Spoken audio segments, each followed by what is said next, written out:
Nós estamos vivendo uma época assim muito interessante, porque a palavra do nosso Deus cada vez tem menos e menos valor de uma forma prática na sociedade onde nós vivemos. Vamos ser bem sinceros. Quantos de nós gastamos tempo procurando conhecer nas Escrituras como gerenciar dinheiro nessa época que nós vivemos? O pessoal chega para mim e fala assim, não dá tempo, eu tenho que pagar as contas. Eu entendo, mas para pagar as contas é bom a gente gerenciar o dinheiro da maneira como Deus nos manda gerenciar o dinheiro. Nessa época confusa em que as pessoas não sabem mais o que elas são. Rapaz, eu comento com as pessoas essa ideologia de gênero que tem rodado o mundo afora. Fala assim, não precisa ficar preocupado. Pergunte para as suas células. Se você tem algumas dezenas de trilhões delas, elas vão te dizer quem você é. Se você é XX mulher ou XY homem. Você não precisa ter dúvida. Está guardado em você e você não consegue mentir para as suas células. Você e as suas células, quer dizer, faz parte do pacote, mas vocês vão morrer e as suas células vão dizer, eu te disse, eu te disse, eu te disse. Percebe, nós vivemos uma época onde literalmente nós estamos passando por uma crise muito grande, uma crise existencial assim absurda. A pergunta que nós temos a fazer é uma pergunta bem simples. Como tratar com os fundamentos? Porque no livro de Salmos nos é dito o seguinte, se os fundamentos forem removidos, o que o justo poderá fazer? E nós temos visto esses fundamentos sendo removidos assim diante dos nossos olhos dia a dia. Como tratar com isso? E eu queria tratar hoje com vocês um pouco, no livro de Romanos, falando a respeito dos fundamentos da revelação de Deus na criação. Ou seja, nós vivemos uma época em que a ciência ganhou uma posição que Deus nunca deu a ela. A ciência não é a verdade, a ciência é uma busca pela verdade. Prova disso que eu tenho vários livros na minha biblioteca, que eu, quando fiz meus estudos há 30 anos atrás, vários deles estão totalmente desatualizados. Mas eu tive que estudá-los, eu tive que resolver os problemas, tive que fazer prova, e se eu não falasse exatamente o que estava ali, ou não tivesse conhecimento do que estava ali, eu não passaria, eu não teria o meu diploma, o meu certificado, seja lá o que for. Eu tive que aprender aquilo. E hoje, adivinha o quê? Está lá na prateleira, serve para segurar papel em cima da minha mesa. E alguns livros eram caros, e alguns deles eu paguei mais de $200, né? R$1.000 para um livro, que hoje segura papel em cima da prateleira. Mas se você olhar para a palavra do nosso Deus, não é fascinante? Deus não chega para a gente e fala assim, pessoal, vocês já baixaram a versão 2022? Tem algumas coisinhas que eu precisei corrigir nas anteriores, tá? Alguns conceitos que não estavam bem. Não, é a mesma. A palavra do nosso Deus permanece. E é em cima dessa palavra que nós podemos construir uma cosmovisão correta. Uma cosmovisão a respeito do mundo, a respeito de todas as áreas que nós estamos envolvidos, inclusive na área da ciência. Atualmente eu estou trabalhando para uma empresa lá nos Estados Unidos. Tem sido um trabalho muito interessante. As pessoas falam assim, rapaz, mas o que você está fazendo lá? Nós acabamos de ouvir de missões. Missionário tem que estar preparado para entrar em certas áreas, tem que saber falar a linguagem do povo. Você tem que saber como chegar lá. E eu tenho certeza que nessa empresa, Deus tem pessoas que Ele quer trazer para o reino dEle. Ele não me colocou lá para ficar só resolvendo os problemas de física que o pessoal lá tem. Esse é um deles, sem dúvida. Mas você sabe que Deus tem sempre segundas intenções, quer dizer, eu vou colocar ao contrário, Deus tem sempre primeiras intenções e a gente fica com as segundas, então trabalhar lá é a segunda intenção. A primeira é que o reino dele avance. E é interessante como você de repente percebe que certas pessoas Deus vai colocando no teu caminho de uma forma um pouquinho diferenciada das demais.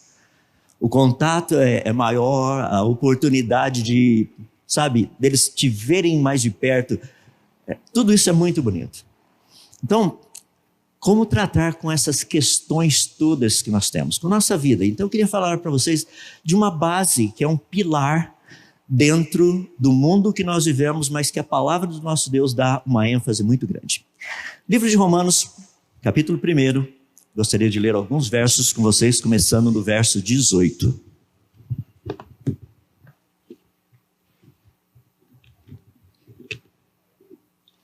Eu estava trabalhando ontem com o pessoal lá na palestra e perguntei a eles, onde a água há? Está vendo como o pessoal aprendeu rapidinho? Onde a água há água. Má ciência diz onde a água há vida. Boa ciência diz onde a água há água. Então, se vocês me derem licença, eu só beber um pouquinho de água, porque nessa água eu espero não haver vida. Romanos capítulo 1, verso 18 até verso 23. Portanto, a ira de Deus é revelada do céu contra toda impiedade e injustiça dos homens que suprimem a verdade pela injustiça. Pois o que de Deus se pode conhecer é manifesto entre eles. Por quê? Deus lhes manifestou. Pois desde a criação do mundo, os atributos invisíveis de Deus, seu eterno poder e sua natureza divina, têm sido vistos claramente.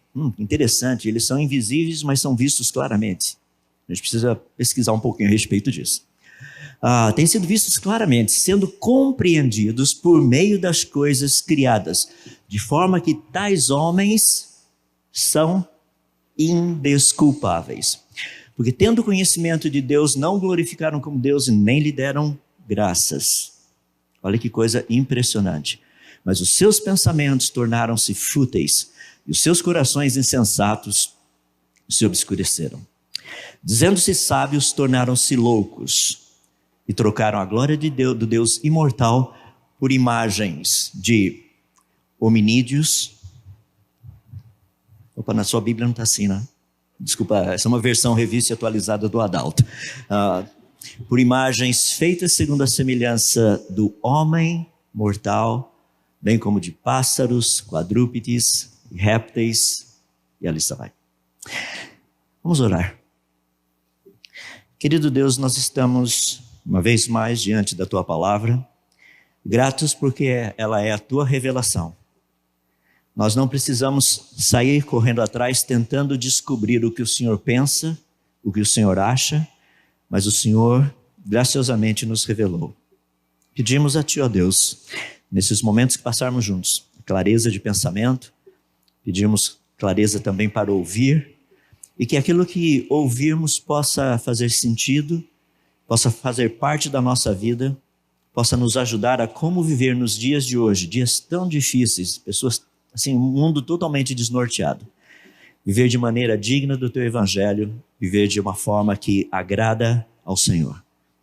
Se nós oramos humildemente no nome de Jesus, ajuda-nos. Amém. O livro de Romanos é muito interessante porque o apóstolo Paulo está escrevendo essa carta a uma igreja, obviamente na cidade de Roma, e ele procura corrigir algumas coisas.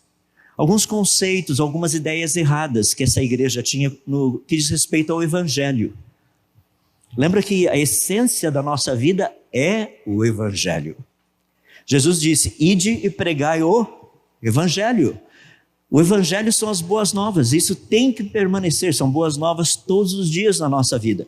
E eu creio que você sofre do mesmo problema que eu sofro, que muitas vezes o Evangelho parece um pouquinho distante, né? Eu levanto segunda-feira de manhã, já estou preocupado com as coisas que vão acontecer, com o que tem que ser feito. E às vezes o Evangelho parece que fica no banco de trás do meu carro à medida que estou indo para o trabalho. É por isso que eu resolvi fazer o seguinte, vou todos os dias de manhã, indo para o trabalho, eu vou ouvir um sermão. Então, todo dia de manhã estou indo para o trabalho, são 45 minutos, 50 minutos, é o tempo normalmente que o pregador gasta para pregar. Se o sermão é muito curto, dá para ouvir 2. E se é muito longo, eu ouço o que falta quando eu estou voltando para casa.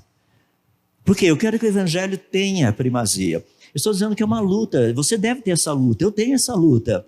Nós não colocamos Deus como prioridade na nossa vida o tempo todo. Um dia será assim. E que abençoado dia vai ser esse. Mas por enquanto nós lutamos com essa dinâmica, essa vida, nós, o mundo ao nosso redor, nosso inimigo, querendo nos afastar, nos levar para longe do Senhor, dos pensamentos do Senhor. E Paulo, de uma forma muito bonita, trabalha esse aspecto com essa igreja, trazendo novamente alguns conceitos errôneos que essa igreja tinha com respeito ao Evangelho. E uma das coisas que ele trata, logo no seu comecinho, é a respeito da revelação de Deus. Eu gostaria só de colocar de uma forma bem simples para nós entendermos. Deus se revela a nós de 3 formas diferentes, através de 3 livros. Eu vou pegar as 3 principais e tem derivações dessas, tá? Mas as 3 principais são as seguintes. A que eu vou tratar aqui, que está no livro de Romanos, nesse primeiro capítulo, que é o livro das obras de Deus, a natureza. Deus se revela a todos os seres humanos, a todos, através da natureza. Não tem como. E a gente vai discutir um pouquinho a respeito disso. Ao mesmo tempo, Deus se revela a nós também por meio do livro das suas palavras, a Bíblia. E a Bíblia é uma revelação espetacular, por quê? Porque nela nós entendemos o que Deus gosta, o que Ele odeia, o que Ele detesta, entendemos sobre o seu amor, entendemos também sobre a sua ira, nós entendemos sobre os seus propósitos para a nossa vida, entendemos quais são os alvos, quais são os planos, qual a maneira dele agir. Esse é o livro das suas palavras. Mas também tem um terceiro livro, que é um livro espetacular, que é o livro da sua imagem, Jesus Cristo. Ali nós vemos o homem perfeito, porque essa é a parte da humanidade, Jesus, o segundo Adão, fazendo tudo aquilo que deveria fazer. Já imaginou você e eu, se nós pudéssemos voltar no tempo, conviver com Jesus 24 horas?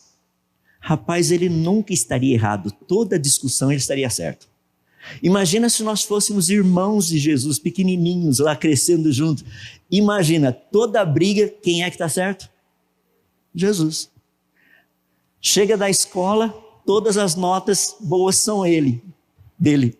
Já imaginou projeto de ciência, se tivesse naquela época? Não sei se tinha ou não, mas projeto de ciência, Jesus chega lá em casa todo feliz com a mochilinha dele, pendura a mochilinha, mãe, posso ajudar? O que o senhor quer que eu faça? Daí entre os outros irmãozinhos todos chateados, né? Ninguém nem pergunta para a mãe, ninguém fala nada. Daí a Maria ia perguntar, o que aconteceu com vocês? Jesus tirou 10 de novo no projeto de ciências. Também, né? Percebe? Ele é a imagem, ele é o livro da imagem de Deus. Quando nós lemos os evangelhos, nós vemos quem ele é. Nós vemos como nós deveríamos ser. Então nós temos esses 3 livros específicos, que são os livros da revelação de Deus para nós. Deus usa a nossa consciência também? Sim, ele usa a nossa consciência. Se você ler Romanos capítulo 2, ele vai falar justamente sobre isso. Mas o capítulo 1, Paulo está focando primariamente nesse livro da revelação de Deus, que é especificamente o livro das suas obras, a natureza. Vou fazer uma pergunta bem rapidinha, só para a gente começar e pensar um pouquinho. Você já fez aquela experiência do feijãozinho?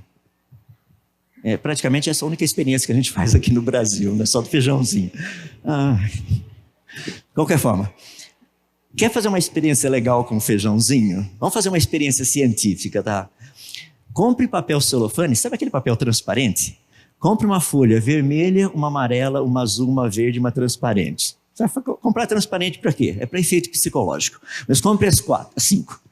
Daí você pegue um copinho, coloque o algodãozinho, coloque 5 feijãozinhos, mas não pega copinho transparente não, porque senão não funciona, tá? Pegue um copinho que seja opaco, ou seja, a luz não passa, só vai passar pela parte de cima, onde tiver o topo. Então ali dentro você coloca o seu algodão, você vai colocar 5 feijãozinhos em cada um deles, e você vai fechar a tampa do copo com o papel celofane. Um vai ser verde, outro vai ser amarelo, outro vai ser azul, outro vai ser vermelho, outro é transparente para efeito psicológico. Você coloca os 5 ali, e todo dia coloca lá, na janela, ou seja onde for, deixa os 5 lá. Pergunta, em qual dos 5 o feijãozinho vai crescer mais rápido? Porque está filtrando frequências de luz. Tem um deles só vai entrar verde, o outro só vai entrar vermelho, o outro só vai entrar amarelo, o outro só vai entrar azul. E obviamente o transparente, por efeitos psicológicos, vai passar todas as frequências. Em qual deles o feijãozinho cresce mais rápido? Isso eu vou deixar para você fazer em casa. Experiência para a próxima semana. Na semana que vem, daqui um mês, você vai olhar e falar assim, estou lembrando do Adalto que ele falou lá. Isso é experiência científica. Não é fascinante? Daí você vai parar e pensar, a hora que você olhar isso aí, você vai chegar e falar assim, deixa eu dar uma olhadinha lá na internet, quais são as frequências de luz que o Sol emite? São as mais importantes. Quais são as que ele menos emite? E qual a relação disso? Você vai falar assim, agora entendo, é por isso que as plantas são desse jeito. Errado, é por isso que Deus criou o sol e as plantas desse jeito. Porque os dois se encaixam. Deus é um Deus que trabalha com eficiência. Para que ele ia colocar uma estrela que produz um monte de coisa que a gente não usa? Deus é um Deus eficiente. Mais uma, só para a gente pensar, eu estou falando um pouquinho dessa revelação de Deus, daí a gente vai entrar no texto. Você já plantou milho ou feijãozinho, né? Vamos voltar ao feijãozinho aí. Planta o feijãozinho lá no fundo do quintal. Obviamente você vai querer um pé de feijão. Só por curiosidade, pé de feijão produz o quê? Ser humano produz o quê? Ser humano. Interessante, nós nunca evoluímos, não é assim que funciona? É bem reto e direto, por quê? Porque Deus deixou evidências para nós entendermos todas essas coisas. Mas pega o seu grãozinho de feijão lá. Você já percebeu que no feijãozinho vem escrito assim do lado, este lado para cima? Você nunca percebeu? Olha lá, está bem escrito, é pequenininho, letras minúsculas, está escrito assim, esse lado para cima. Porque se você plantar do lado errado, ele vai crescer para baixo, e a raiz fica para cima, não funciona. Não é assim, certo? Você coloca o feijãozinho lá, não é interessante que o pezinho de feijão vai para cima? Quer fazer uma experiência legal? Pegue um feijãozinho, coloque em volta um fiozinho, pode ser fio de cobre bem fininho, e tem que ficar num lugar úmido. Então você pendura esse feijãozinho no meio do algodãozinho.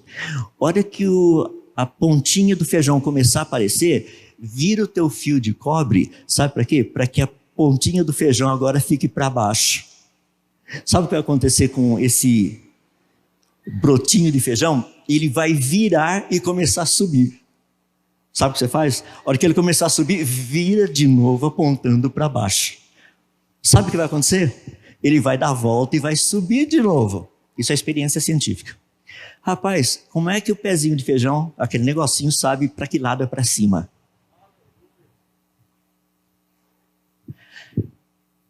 Percebe? Tais homens são indesculpáveis. A evidência está em todo lugar, até num simples feijãozinho. Deixa eu te dar mais uma. Você já viu formigueiro? Espetacular, não é? Por que formigueiro não tem problema com enchente? E Petrópolis tem.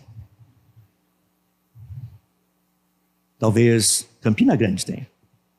Por que formigueiro não tem problema com enchente? Está lá no chão. Imagina o coitadinho das formiguinhas, começa a chover, você vê formiguinhas andando de joelho, falando, Senhor, que não inunde.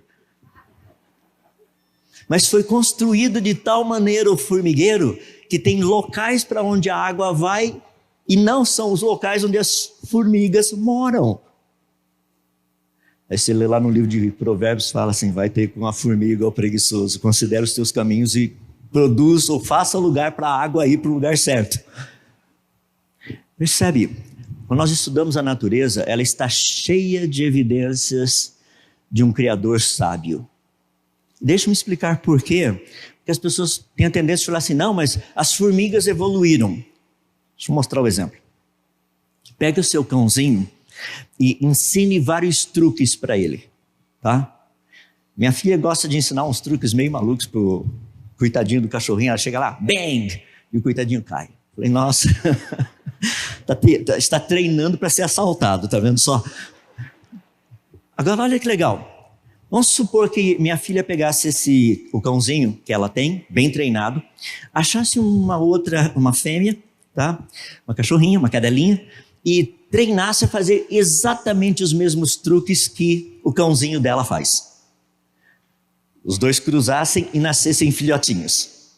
E daqui uns meses os filhotinhos estão grandes o suficiente para você chegar e fazer bang! O que eles iriam fazer? Nada. Porque isso não passa de uma geração para outra. Ei, peraí, como é que as formiguinhas aprenderam a fazer formigueiro? Porque isso não passa de uma geração para outra. Não é impressionante? Deus se revelando. O problema maior é que precisamos entender o que essa dinâmica nos mostra. O que seria isso?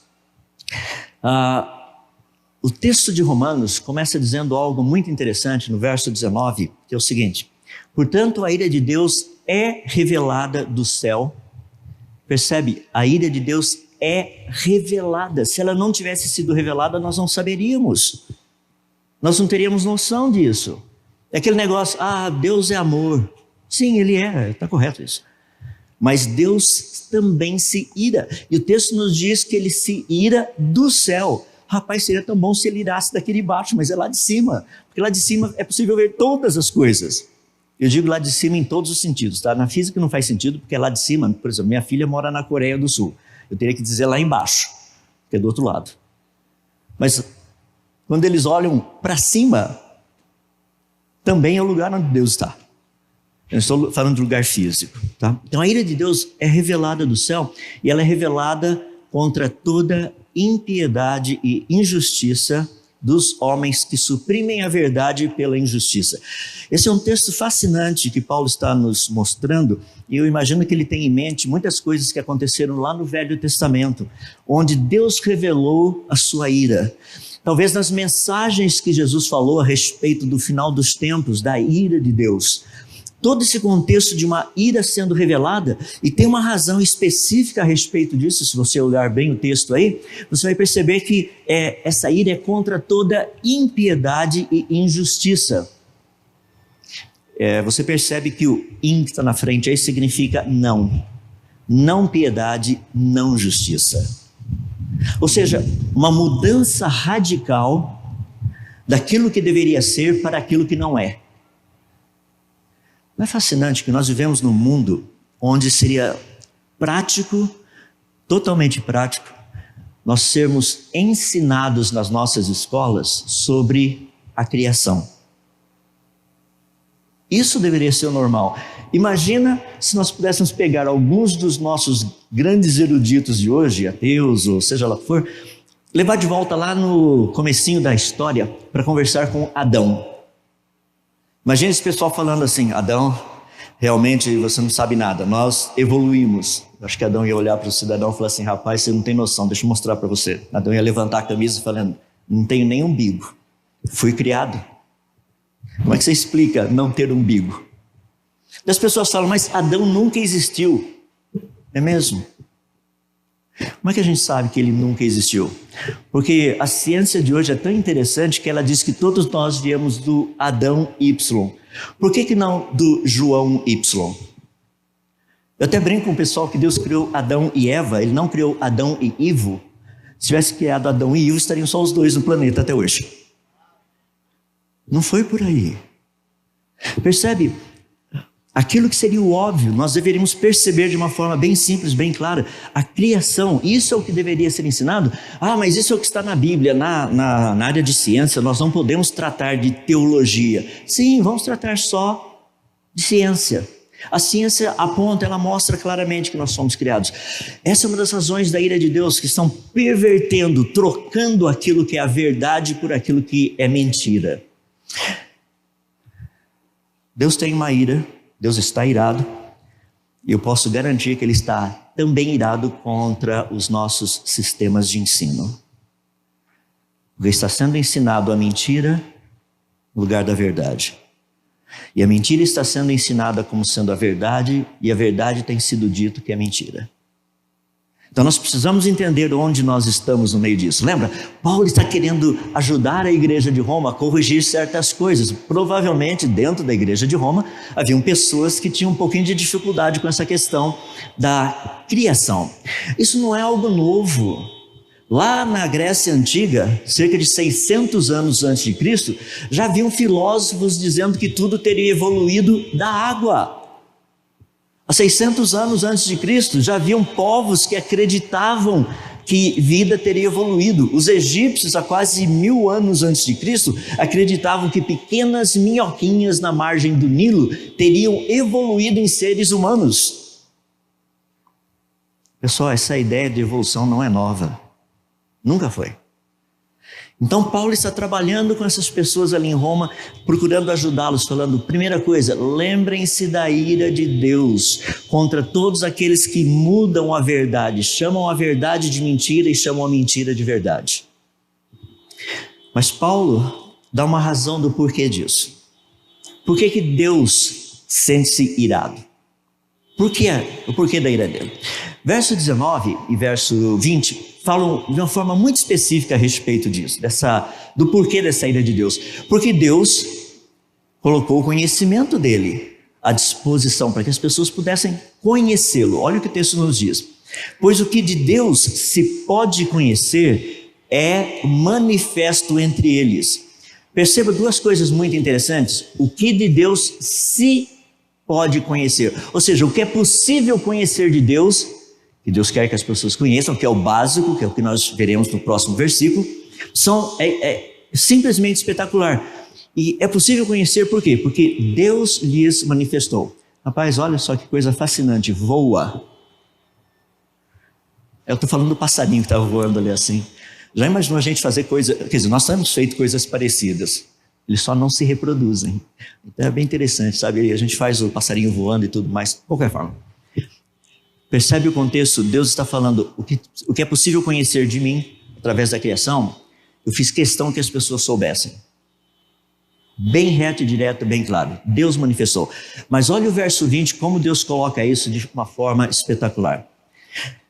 Pois desde a criação do mundo, ou seja, desde Adão e Eva até agora, os atributos invisíveis de Deus, e aí Paulo menciona dois específicos, que é o que se pode conhecer por meio da criação: seu eterno poder e sua natureza divina, têm sido vistos claramente por meio, sendo compreendidos por meio das coisas criadas, de forma que essas pessoas elas são indesculpáveis.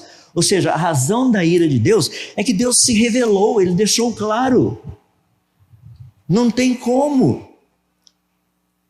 Deus falou assim, olha, isso aqui é sinal de inteligência. Se você quer conhecer um pouquinho mais, vá hoje à tarde lá aprender um pouquinho mais sobre o design inteligente que nós encontramos na natureza. Planejamento.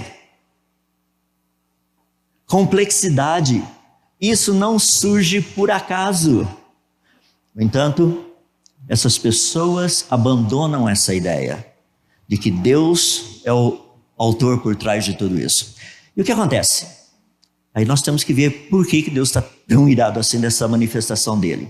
Ou seja, o que de Deus se pode conhecer é manifesto entre eles, é por isso que eles são indesculpáveis. E as duas coisas que Paulo cita são muito interessantes. Eles assim, primeiramente, que os atributos invisíveis de Deus são claramente vistos. Então, como que algo invisível pode ser claramente visto? Deixa eu me dar um exemplo e daí eu vou discutir um pouquinho mais o contexto. Um dos atributos invisíveis de Deus é ser eterno. Isso não é visível.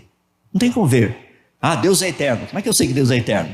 Ou, pior ainda, o que significa ser eterno? Para que eu e você entendêssemos o que significa ser eterno, que é um atributo invisível de Deus, Ele criou o tempo. Agora, tendo criado o tempo, eu consigo entender o que significa ser eterno. Olha que coisa fascinante. Sem usar o conceito de tempo. Não pode usar o conceito de tempo. Me explique o que significa sempre. Não pode usar o conceito de tempo. Deixa eu pegar o outro lado, o negativo. Tente explicar o que significa nunca. Imagina Deus chegar para a gente, se Deus não tivesse criado o tempo, e Ele dissesse o seguinte: eu sempre existi.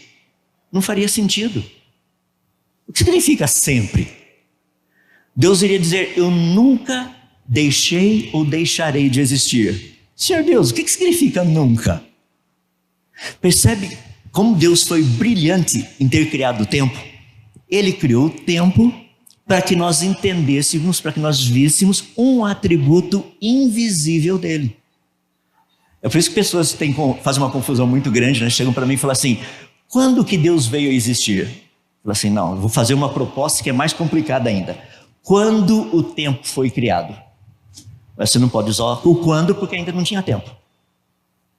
Rapaz, agora ficou legal, né? Para a gente entender um pouquinho quem é Deus, é espetacular esse nosso Deus que cria essas coisas para nós entendermos quem Ele é, os seus atributos invisíveis, para nós entendermos quem é Deus. Você já imaginou que Deus criou o tempo para que nós entendêssemos o que significa ser eterno? Deus não criou tempo para a gente criar relógio. Deus não criou tempo para a gente fazer fábricas de relógio e ganhar dinheiro com tudo isso.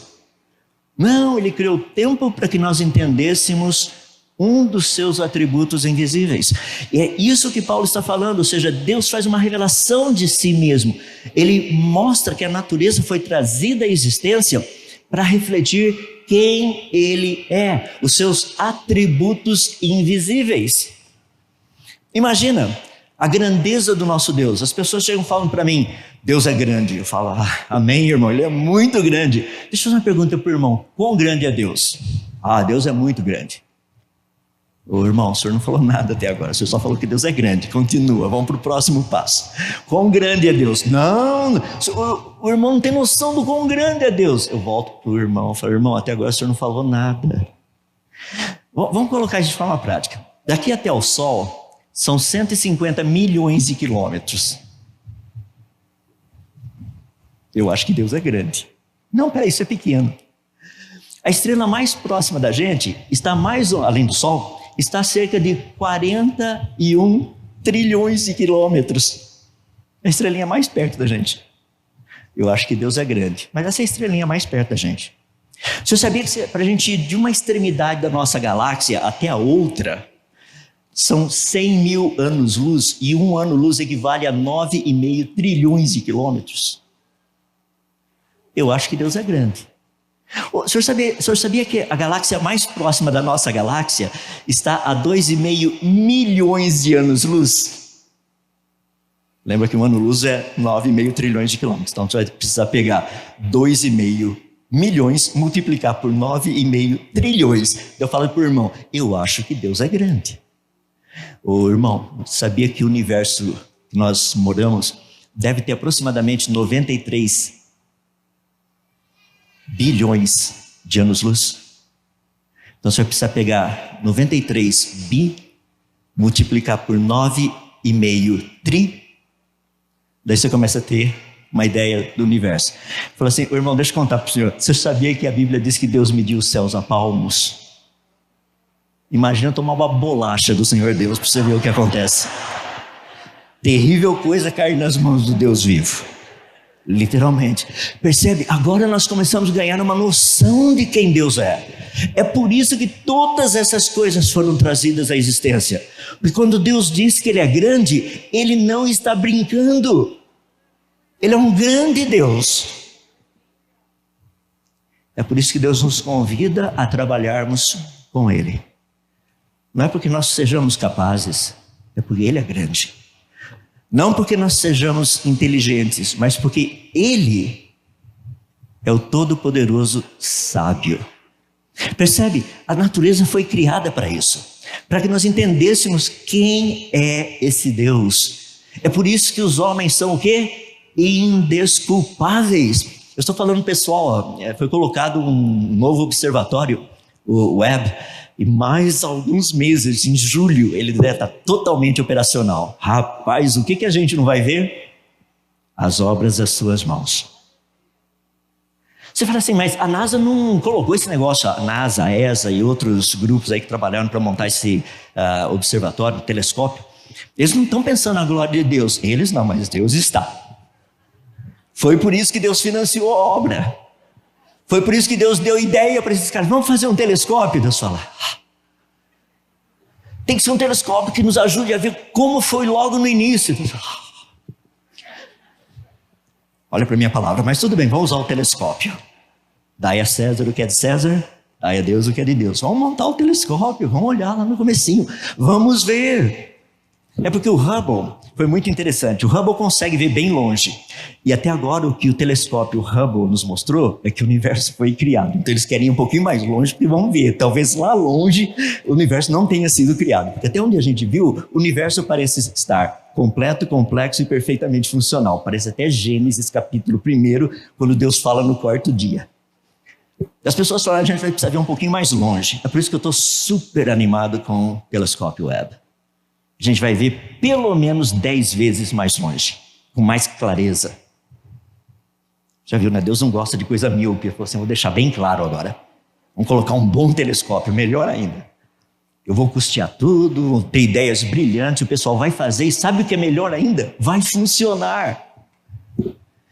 Você consegue imaginar o que significa fazer com que um espelho de aproximadamente 1,60 m vire para um lado, para o outro, para cima ou para baixo, a uma distância de 3 átomos? Tenta fazer um motorzinho desse jeito. É espetacular o negócio. Está feito, está funcionando de acordo com o planejado. Eu não sei quantos de vocês, mas o que eu orei para que desse certo, para que o negócio não explodisse quando estivesse subindo, sabe? Falei, Senhor, por favor, o projeto foi tão bom até agora. Eu sei que o Senhor pode fazer qualquer coisa, mas coloca lá. E não é que Deus manda esse negócio, chega lá no que a gente chama de ponto de Lagrange, o ponto 2, e ele está parado, estabilizado, certinho, tudo abriu do jeito que era planejado, e agora eles só estão fazendo os alinhamentos dos espelhos, e mais alguns meses tudo funcionando. Para quê? Para o louvor da sua glória. Para que aqueles que o conhecem possam olhar para as imagens, para os resultados dessa pesquisa e falar: Senhor, grandes são as tuas obras. Para que a gente possa olhar para todas essas coisas e falar: não há Deus como o Senhor. Percebe? É algo espetacular, porque toda essa parte da criação, é isso que Paulo está falando aqui. A natureza, os atributos invisíveis de Deus, todos eles podem ser claramente vistos. E Paulo fala algo aqui muito interessante, que é de uma forma muito específica, quando ele trata de uma característica especial. E essa característica especial que Paulo fala é tanto do seu eterno poder quanto da sua própria divindade. Isso é um negócio muito legal. Por exemplo, o que significa ser humano? Qual a diferença entre nós, seres humanos, e os primatas? Ixi, rapaz, agora vamos pegar no meu pé, porque eles ensinam que nós somos primatas. Primatas evoluídos. Eles, eu não. Eu conheço bem a minha família, todos os meus antepassados. Consigo chegar até o primeiro, tem uns pedaços ali no meio que eu não lembro muito bem, mas a partir de Noé para cá eu não tenho dúvida. Quer dizer, de Noé para lá, tá? Até Adão. Percebe? Nós estamos tratando com uma questão muito interessante, que o texto fala a respeito da natureza de Deus. O que significa ser Deus? Rapaz, como que Deus vai revelar isso para a gente? O que significa ser Deus? Imagina eu chegar para um chimpanzé e tentar explicar para o chimpanzé o que significa ser humano. Imagina Deus chegar para o ser humano e tentar explicar para o ser humano o que significa ser Deus. Você fala assim, você está comparando a gente com um chimpanzé? Não, eu elevei bastante a gente. Você não tem noção quem é Deus. Se ele fosse usar o raciocínio dele, com toda a sua sabedoria inteligente para se revelar a nós, eu e você sairíamos daqui abestalhados, sem ter a menor noção, nós não entendemos nada. Mas Deus nos faz conhecer de uma forma bonita.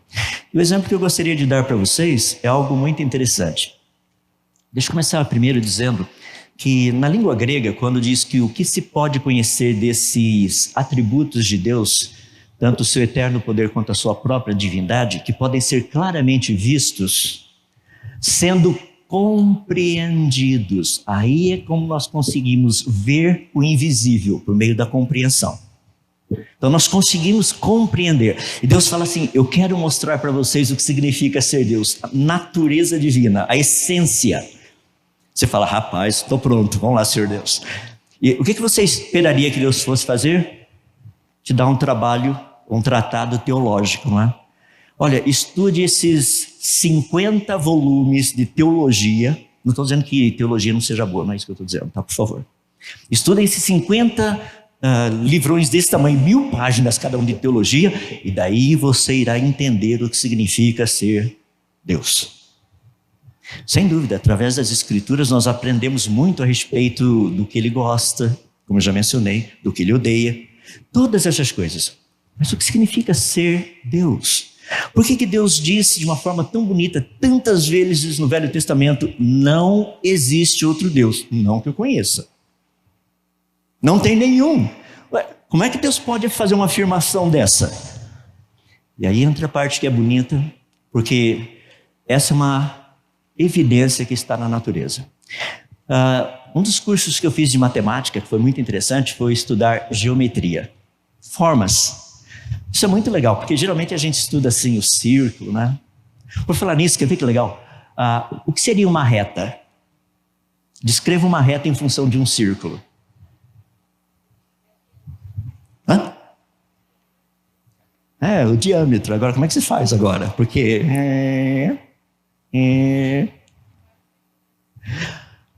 se você dividir em segmentos, daí não vira mais um círculo.